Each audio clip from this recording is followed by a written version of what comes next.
Hello students, आज का जो हमारा चैप्टर हैगा चैप्टर नंबर 5 हैगा इमर्जिंग मोड्स ऑफ बिजनेस, व्यवसाय की उभरती पद्धतियाँ। ठीक है, आज के टाइम पर हमारे बिजनेस के लिए नए नए आइडिया आते जा रहे हैं, नए नए चेंजेस होते जा रहे हैं।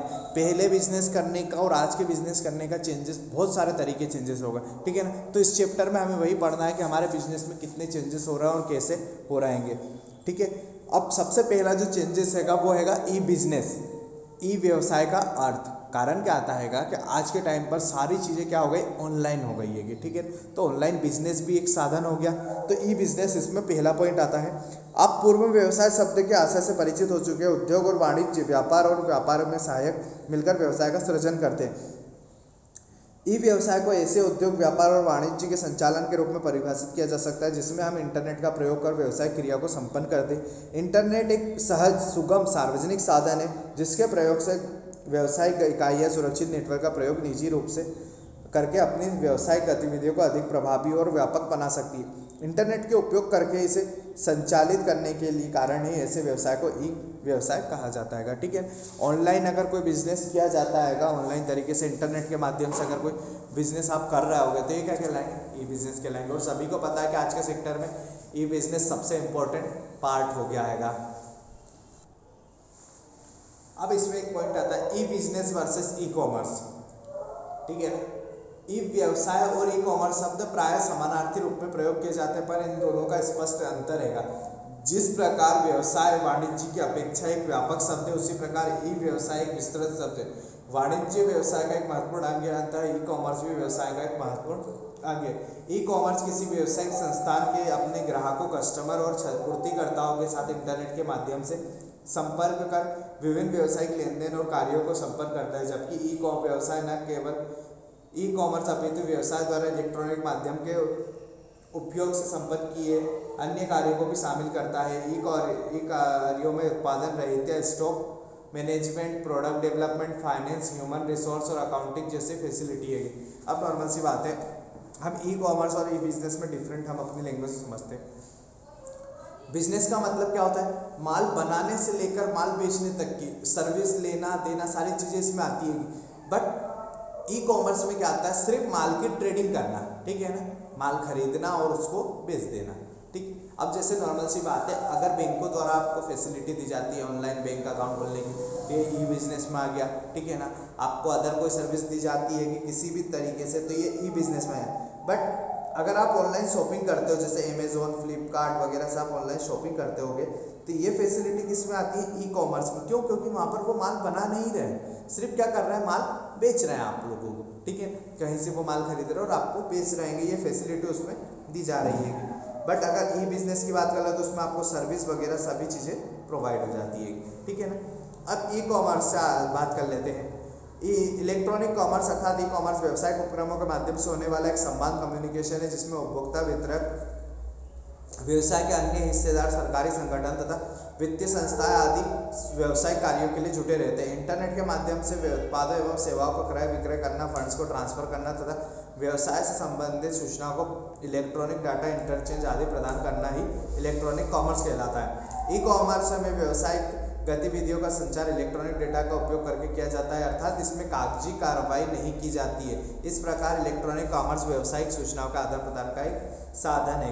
अब यहाँ पर इलेक्ट्रॉनिक तरीके से आप इंटरनेट के द्वारा कोई से भी सामान, वस्तु खरीदते हो, कोई सर्विस लेते हो, ये सारी चीज़ें किस में आ जाती है, ई कॉमर्स में आ जाती है। ठीक है, अब हम आगे आ जाते हैं। लिखा है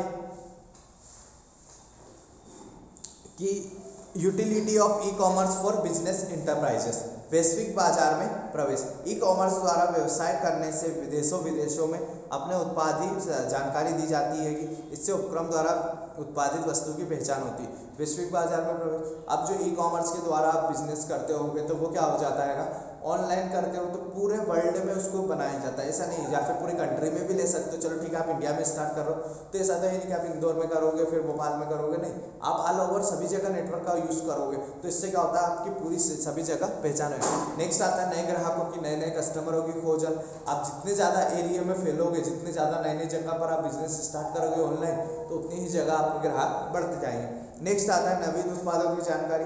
आपको यहाँ पर नए से नए आइडिया, नए नए बिजनेस की टिप्स या फिर सभी चीज़ें आपको यहाँ पर अवेलेबल हो जाती है। नेक्स्ट आता है कच्चे माल संबंधी जानकारी। आपको यहाँ पर कच्चे माल से संबंधित, जब आप ऑनलाइन बिजनेस कर रहे हो आपको सारी डिटेल मिल रही है पूरे देश में, तो कौन सा माल कहाँ कितने सस्ते में अवेलेबल हो सकता है ये भी जानकारी आपको यहाँ पर मिल जाएगी। नेक्स्ट आता है शीघ्र लेन। यहाँ पर जो भी प्रोसेस रहती है वो ऑनलाइन रहती है और जल्दी से जल्दी कंप्लीट हो जाती है। नेक्स्ट आ जाता है, अब हम आगे बात करते हैं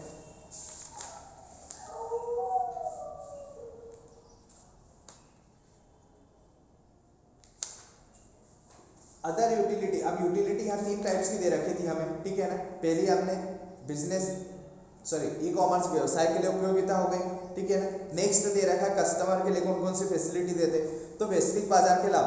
अब हमें क्या होता है, इंटरनेशनल मार्केट की फैसिलिटी अवेलेबल होती है। जैसे हम अमेजोन फ्लिपकार्ट चलाते हैं तो इंटरनेशनल कंपनी हैगी, तो यहाँ पर आपको हर वेराइटी की हर जगह की सारी फैसिलिटी की चीज़ें आपको यहाँ पर अवेलेबल हो जाएगी। प्रतियोगिता का मूल्य का भाव। अब मेन चीज़ क्या आती है, इतने सारा बड़ा बाजार रहेगा तो इतने बड़े बाजार में आपको कंपटीशन भी ज़्यादा बड़ा मिलेगा, तो आपको प्राइस भी बड़े ही मिलते हैं या फिर डिस्काउंट भी बहुत बड़े बड़े मिलते हैं, जैसे आप अमेजोन फ्लिपकार्ट पर आप देख चुके हो। विक्रय पश्चात सेवा का। अब आपको माल सेल करने के बाद भी ये फैसिलिटी प्रोवाइड करते हैं, जैसे आपके पास घर पहुंचाने के बाद में अगर डैमेज है पीस तो उसको रिप्लेस कर सकते हैं। कोई फैसिलिटी अवेलेबल नहीं है तो वो चीज़ अवेलेबल आपको करवा दी जाती है, ठीक है ना। आपको पीस पसंद नहीं आया, आपने कपड़े खरीदे हैं उसकी साइज़ मिसमैच है, कलर अलग आया, तो आपको रिटर्न करने की फैसिलिटी भी यहाँ पर अवेलेबल रहती है। नेक्स्ट आता है लागत में कमी का लाभ। अब यहाँ पर क्या आता है, कम से कम लागत लगाई जाती है, कॉस्ट कम से कम होती है। क्यों? क्योंकि यहाँ पर सिर्फ बोल सकते हैं कि ऑनलाइन फैसिलिटी हो रही, ना किसी को रखना है आपको, ना कुछ, सारी चीज़ें कहाँ थी, ऑनलाइन। नेक्स्ट आता है नवीन उत्पाद। यहाँ पर आपको नए नए प्रोडक्ट देखने को मिलते हैं और नई नई चीज़ें आपको मिल जाती है। नेक्स्ट आता है ना other utility of e commerce. Other they रखी तो अदर तो आप डिलीट कर सकते हो। नेक्स्ट हम पॉइंट पे आ जाते हैं, एक resource required for successful e commerce implementation. एक सफल ई कॉमर्स बनाने के लिए आपको कौन कौन सी चीज़ें चाहिए। फर्स्ट आता है कंप्यूटर सिस्टम। नॉर्मली बात है, आपको एक अच्छे से अच्छा कंप्यूटर सिस्टम चाहिए, वरना बिना उसके कैसे आप काम चलाओगे, ठीक है। ई कॉमर्स करना, आपको इलेक्ट्रॉनिक बिजनेस करना है, ऑनलाइन बिजनेस करना, तो उसके लिए सबसे पहले आपको क्या चाहिए, कंप्यूटर सिस्टम चाहिए पूरी, ठीक है। नेक्स्ट आ जाता है ट्रेन वर्कफोर्स। अब आपको क्या चाहिए, उस कंप्यूटर के चलाने के लिए पूरी एक टीम चाहिए और पूरा एक ऐसी टीम चाहिए जो पूरी तरह से ट्रेन हो, कंप्यूटर चलाने में माहिर हो, जिसको सभी चीज़ का कंप्यूटर के बारे में नॉलेज हो, क्योंकि सारी चीज़ें उन्हें क्या करनी, ऑनलाइन करनी। नेक्स्ट आता है कंप्लीट एंड अट्रैक्टिव वेबसाइट। अब आपकी जो वेबसाइट हो वो कंप्लीट होना चाहिए और अट्रैक्टिव होना चाहिए, जिससे एक बार में इंसान देखकर उससे अट्रैक्ट हो जाए, ठीक है ना। नेक्स्ट आता है इफेक्टिव सर्विस मैनेजमेंट। अब आपकी जो सर्विस फैसिलिटी आप दोगे वो इफेक्टिव होना चाहिए, कि भैया आपने कोई गुड्स आया है, ठीक है ना, आपने कोई माल खरीदा है, तो भैया मेरे को पीस उसमें अच्छी अच्छी वेराइटी आप दिखाओ उनको, ठीक है ना, प्राइस में डिस्काउंट भी दो। दूसरी चीज़ें आती है कि आपको जो माल बुक करा गया है तो आप ऑनलाइन पेमेंट की फैसिलिटी, कैश ऑन डिलीवरी की फैसिलिटी, टाइम पे डिलीवरी करने की फैसिलिटी, ये सारी चीज़ें उन्हें आप दीजिए। नेक्स्ट आता है इंटरनेट कनेक्शन। और सबसे इंपॉर्टेंट बात आती है ऑनलाइन बिजनेस करने की, डिजिटल बिजनेस करने के लिए, उसके लिए चाहिए आपको एक अच्छे से अच्छा इंटरनेट कनेक्शन। अगर इंटरनेट कनेक्शन नहीं है तो ऊपर के सारे पॉइंट आपके लिए बेकार है। अब ई कॉमर्स के टाइप्स होते हैं, पहला होता है B2B, बिजनेस टू बिजनेस। इसमें इंटरनेट के द्वारा कोई एक व्यावसायिक संस्थान किसी दूसरे व्यावसायिक संस्थान से संपर्क में बनाता है तथा व्यावसायिक सूचना का आदान प्रदान किया जाता है। ई कॉमर्स क्षेत्र में B2B ने तेजी प्रगति की। इससे जहां मानवीय श्रम में बचत हुई है, वहीं उत्पादन की लागत में भी कमी आई है। कच्चा माल शीघ्रता से प्राप्त होता है, आदेश की तुरंत फंड्स का तेजी से ट्रांसफर, ठीक है ना। या फिर ये बोल सकते हैं हम लोग तो कोई एक बिजनेस दूसरे बिजनेस से लगा हुआ है, ठीक है ना, ऑनलाइन तरीके से। जैसे बोल सकते हैं कोई गाड़ी बनाने की कंपनी है तो इंजन कहीं और बनता है, गाड़ी और कहीं बनती है, ठीक है। तो दोनों कंपनियां आपस में अगर online business, online data transfer कर रही है तो क्या जाएगा, business to business, B2B। Next आता है B2B, ठीक है ना, व्यवसाय टू ग्राहक। इसी तरह के ई कॉमर्स में अब यहाँ पर साफ दे रखा है कि आप किससे कनेक्ट होना है, डायरेक्ट कस्टमर। आपका बिजनेस है, आप किससे कनेक्ट हो रहे होगे, डायरेक्ट अपने कस्टमरों से। आप उनकी सारी चीज़ें बता रहे होगे, ठीक है ना, आपके उनके प्रॉब्लम का सॉल्व कर रहे हो। जैसे कंपनी वाले रहते हैं डायरेक्ट कस्टमर केयर सर्विस बनाते हैं, जिसके द्वारा आप कंज्यूमर अपनी सर्विस उनको बता सकता है, बिजनेस आप लोगों को सारी डिटेल दे सकते हैं। नेक्स्ट आता है ग्राहक से व्यवसाय, ठीक है ना।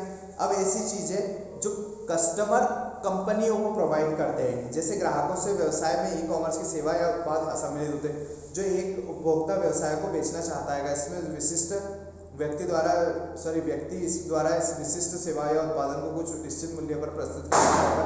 ई कॉमर्स का प्रमुख उदाहरण Bizerium.com एंड Mobshop.com कंपनी आएगी। अब इसमें होता है कि कंज्यूमर ग्राहक द्वारा आपकी कंपनी को कोई फैसिलिटी सुविधाएं प्रोवाइड की जाती है। नेक्स्ट आता है ग्राहक से ग्राहक, जैसे OLX वगैरह आती है, ठीक है ना। OLX पे बेचने वाला भी कंज्यूमर रहेगा, खरीदने वाला भी कंज्यूमर रहेगा, ठीक है ना। यहाँ पर कोई संपत्ति वगैरह नहीं, हम गाड़ी बेच रहे हैं, ठीक है ना। OLX पे हमने डाली, भैया आपके पास गाड़ी थी, आपको पुरानी हो गई, आपने उसको बेचना, आपको फर्नीचर बेचना है, ये सारी चीज़ें किसमें आती है, C2C में। नेक्स्ट आ जाता है B2G, व्यवसाय से सरकार।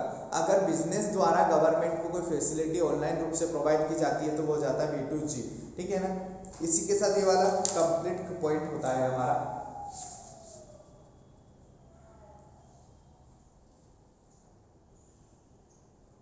अब नेक्स्ट आ जाता है कि security and safety of business transaction in e commerce. E commerce की सिक्योरिटी और सेफ्टी कौन सी होती है? पहला होता है डिजिटल हस्ताक्षर की सुरक्षा। डिजिटल हस्ताक्षर एक तकनीक है जो लिखित हस्ताक्षर की जगह कार्य करता है। इसका निर्माण पब्लिक कोऑपरेटिव क्रिप्टोग्राफी के द्वारा किया जाता है। इसके लिए निम्न सुरक्षा अपनाना चाहिए। साइन करने वाला ग्राहक को अपनी प्राइवेट की को सुरक्षित रखना चाहिए, मतलब जो साइन करते हैं उसको सुरक्षित रखो। डिजिटल हस्ताक्षर की उचित पहचान की प्रक्रिया स्तरीय होनी चाहिए।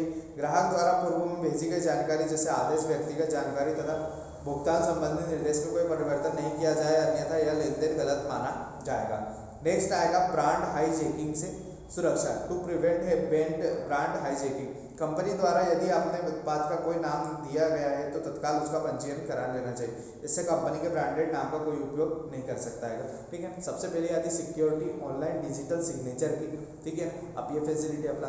दूसरी चीज़, आपने कोई ब्रांड बनाया है, कोई नाम रखा है तो उसको आप सबसे पहले रजिस्टर करवा लो ताकि उसका यूज कोई और ना कर सके। नेक्स्ट आता है हैकिंग से सुरक्षा, प्रिवेंट हैकिंग।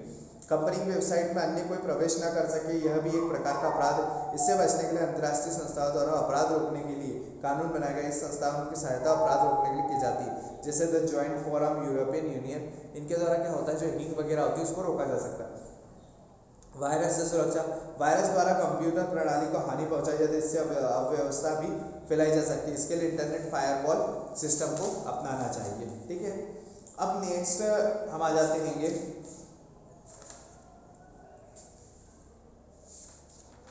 आउटसोर्सिंग सर्विस पे, ठीक है ना। अभी कॉमर्स वाली हो गई, अब हम आउटसोर्सिंग सर्विस है। वर्तमान वैश्विक बाजार ग्लोबल मार्केट के युग में प्रत्येक व्यावसायिक उपक्रम अपनी विशिष्ट छवि बनाकर रखना चाहता है। यदि यह छवि उच्च गुणवत्ता वाले उत्पाद एवं श्रेष्ठ सेवाओं को उपलब्ध कराकर बनाई जा सकती है। इसके लिए विशिष्टीकरण की युक्ति को अपनाया जाना चाहिए। जैसे जैसे बाजार का विस्तार होता है वैसे वैसे नई नई कंपनियों का बाजार में प्रवेश होना लगा तथा आपसी प्रतियोगिताएं बढ़ने लगती। मांग के अनुरूप वस्तुओं का उत्पादन होने लगा। इससे व्यवसायिक वस्तु की गुणवत्ता पर ध्यान देना आवश्यक हो गया है। अब आउटसोर्सिंग सर्विस ऐसी होती है जो आप बाहर के देते होगे, ठीक है। ऐसी फैसिलिटी जो बिजनेस में रहती है लेकिन बिजनेस के बाहर से दी जाती है।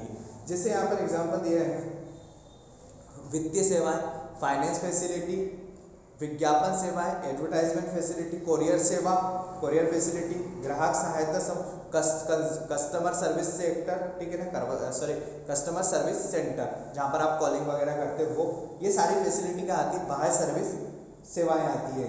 अब क्यों जरूरी होती है आप लोगों के लिए, इसकी कैरेक्टरिस्टिक्स और एडवांटेज भी देख लेते हैं। बाहरी व्यक्तियों से सेवाएं प्राप्त करना, बाह्य सेवाओं के अंतर्गत बाहरी व्यक्ति संगठनों या एजेंसियों से सेवा प्राप्त की जाती है, उपक्रम के भाग नहीं होते, ठीक है। ये बिजनेस का हिस्सा नहीं होते लेकिन बिजनेस को चलाने में ये भी हेल्पफुल होते हैं।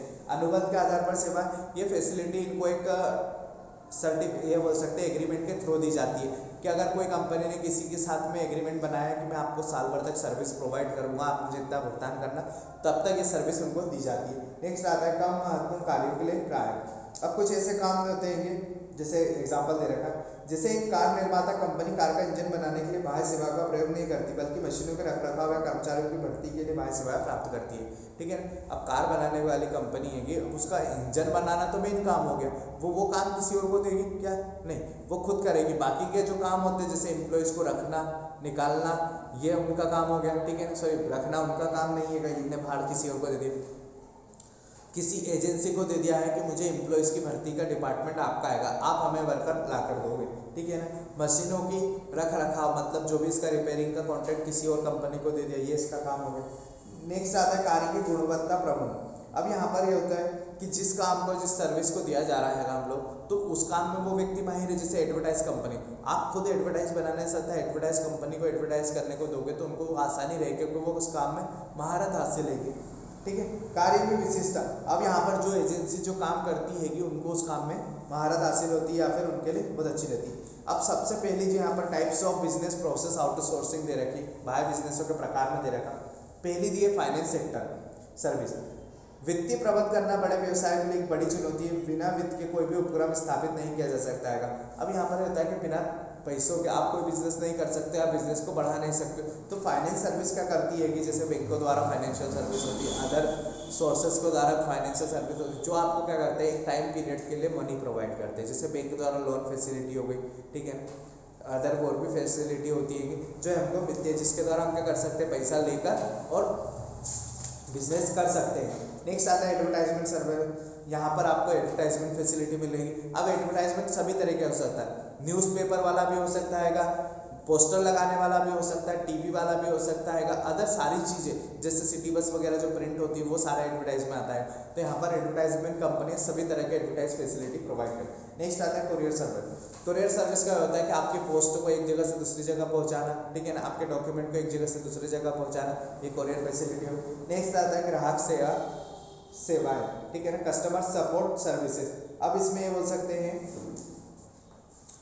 वर्तमान बाजार ग्राहक प्रधान बाजार है, इसमें उपक्रम के लिए ग्राहकों की संतुष्टि सर्वोपरि है। व्यवसाय का मुख्य उद्देश्य वस्तुएं बेचकर लाभ अर्जित करना ही नहीं बल्कि ग्राहक की बिक्री उपरांत सेवा प्रदान करना भी इसका एक उद्देश्य होता है। प्रत्येक उपक्रम चाहता है कि उत्पाद की मांग बाजार में बनी रहे। जैसे क्या होता है कि आप कोई सा भी काम कर रहे होगे तो आपको भैया बाहर के, ऐसा नहीं है कि आपने बिजनेस में काम करा है तो आपने माल खरीदने के बाद में गारंटी खत्म। जैसे हम गाड़ी उठाते हैं तो गाड़ी खरीदने वाले के बाद में कंपनी की गारंटी खत्म हो जाती है कि नहीं, बट कंपनी की गारंटी सर्विस आपको देना, सर्विसिंग करवाना, ये फ्री सर्विसिंग देना, ये सारी फैसिलिटी वो आपको देते हैं, ठीक है।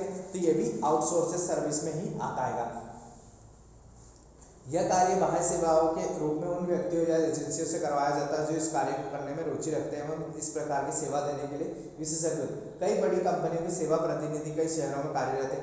अनुबंध के आधार पर ये कंपनी के ब्रांडेड उपकरण, मशीनों या अन्य उत्पादों के रखरखाव की जिम्मेदारी लेते हैं तथा बदले में कंपनी से प्रतिफल प्राप्त करते हैं। बैंकिंग, बीमा या अन्य वित्त प्रदान करने वाली संस्थाएं ग्राहकों से संपर्क बनाने के लिए बाह्य सेवा क्षेत्र का सहारा लेती है। मकान ऋण, घरेलू ऋण, उत्पाद बीमा, विनियोग आदि के लिए कंपनी ग्राहकों से संपर्क बनाने के लिए सेवाएं उपयोग की जाती है। अब कारण क्या आता है, कोई भी फैसिलिटी हम बात कर सकते हैं कि कोई सा भी कारण ले सकते हैं। तो ये बोल सकते हैं कि यार बाहर की फैसिलिटी, अगर कंपनी सारे काम खुद करने लग जाएगी तो फिर वो उसका जो मेन काम है वो छूट जाएगा, ठीक है ना। जैसे बोल सकते हैं कि कोई गाड़ी बनाने की कंपनी है, वो गाड़ी बनाने के साथ साथ सारा वर्करों की भर्ती करना, ठीक है ना, नई नई प्लानिंग करना, नए नए मॉडल निकालना, ये सारे काम वो एडवर्टाइज भी खुद ही कर रही है, पैसा भी खुद लगा रही है, सारे काम खुद कर रही है। तो उसका जो मेन काम है वो पीछे रह जाएगा। तो इसीलिए इंसान को कुछ भी काम करो तो अपना मेन काम करना चाहिए, बाकी काम दूसरे से। अब यहाँ पर कस्टमर सपोर्ट सर्विस में कॉल सेंटर हो गए, ठीक है ना, रिपेयरिंग सर्विस हो गई। अब नॉर्मल सी बात है, कोई ब्रांड है जैसे गाड़ी की कोई कंपनी है, गाड़ी बनती जैसे हम बोल सकते हैं कोई गाड़ी है जो अहमदाबाद या फिर सूरत में बनाई जाती है, ठीक है ना, सूरत में एक ही ब्रांड। तो अब हमारी गाड़ी अगर हमने वहाँ से खरीदी है तो हम क्या सर्विस कराने वहाँ पहुँचाएंगे क्या उसको? नहीं, हम लोग सर्विस सेंटर उसको, उन लोगों ने इंदौर में कोई एजेंसी बनाई होगी जहाँ पर वो सर्विसिंग की जाती है, ठीक है। तो इसी तरीके से सारे काम किए जाते हैं। तो इसी के साथ हमारा ये चैप्टर कंप्लीट होता है, इमर्जिंग मोड्स ऑफ बिजनेस। ज़्यादा बड़ा चैप्टर नहीं था, ये कंप्लीट हो गया हमारा। Thank you.